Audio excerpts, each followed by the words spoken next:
ഇത് ഞാൻ പഴുത്ത ചക്കയിലേക്ക് ഇച്ചിരി ശർക്കര ചേർത്തിട്ട് ഒന്ന് വെള്ളം വറ്റിച്ചെടുത്തതാണ്. നന്നായിട്ട് വരട്ടിയിട്ടൊന്നുമില്ല, ജസ്റ്റ് ഒന്ന് വെള്ളം വറ്റിച്ചെടുത്തിട്ടേ ഉള്ളൂ.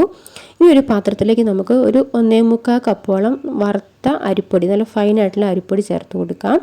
ഇനി ഇതിലേക്ക് ഈ മധുരം ബാലൻസ് ചെയ്യാനുള്ള ശകല ഉപ്പ് ചേർത്ത് കൊടുക്കാം.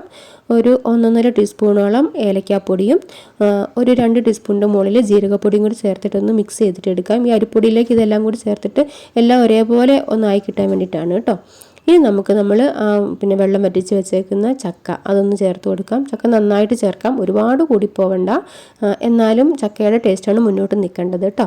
നമുക്ക് നന്നായിട്ടൊന്ന് മിക്സ് ചെയ്തിട്ട് എടുക്കാം, നന്നായിട്ടൊന്ന് കുഴച്ചെടുക്കാം.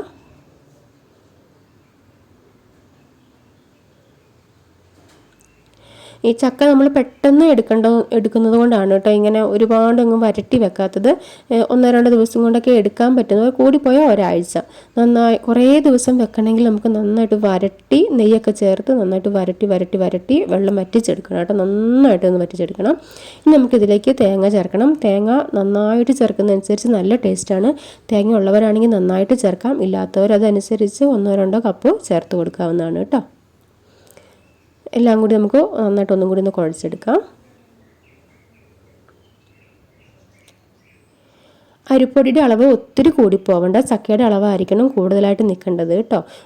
ഇങ്ങനെ ഒരു കുഴയുന്നൊരു പാകത്തിന്, ഒത്തിരി അരിപ്പൊടി ആയി പോയിട്ടുണ്ടെങ്കിൽ അതിങ്ങനെ കട്ടിയായി പോകും. ഈ രീതിയിലൊരു സോഫ്റ്റ് ആയിട്ടിരിക്കണം കേട്ടോ. ഇങ്ങനെ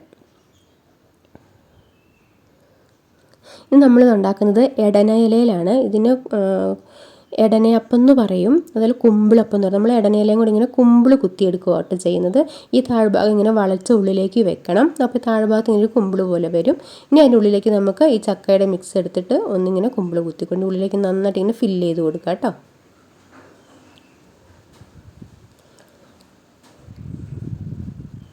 ഇനി അതിൻ്റെ തണ്ടുഭാഗം എൻ്റെ ഉള്ളിലേക്ക് ഇങ്ങനെ വളച്ച് കുത്തി അങ്ങോട്ട് കൊടുത്താൽ അതവിടെ ഫിക്സ് ആയിട്ട് ഇരുന്നോളും, പിന്നെ ഊരിപ്പോരൂല കേട്ടോ.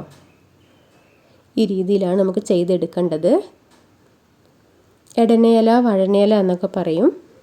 ഇനി നമുക്കിത് ആവി കയറ്റിയെടുക്കുകയാണ് ചെയ്യുന്നത്. അപ്പം ഞാൻ അപ്പച്ചെമ്പിൽ വെള്ളം വെച്ചിട്ടുണ്ട്. വെള്ളം ചൂടായി വരുമ്പോൾ നമുക്കിതിന് മുകളിലേക്ക് എല്ലാം ഒന്ന് പെറുക്കി വെച്ച് കൊടുക്കാം.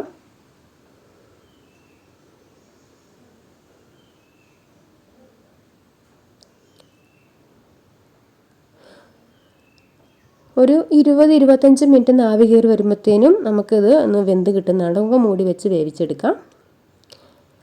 ഇതാ നമ്മുടെ ചക്കയുടെയെന്ന് പറയും, ചക്കയുടെയൊക്കെ നന്നായിട്ട് വെന്ത് വന്നിട്ടുണ്ട്, കണ്ടില്ലേ?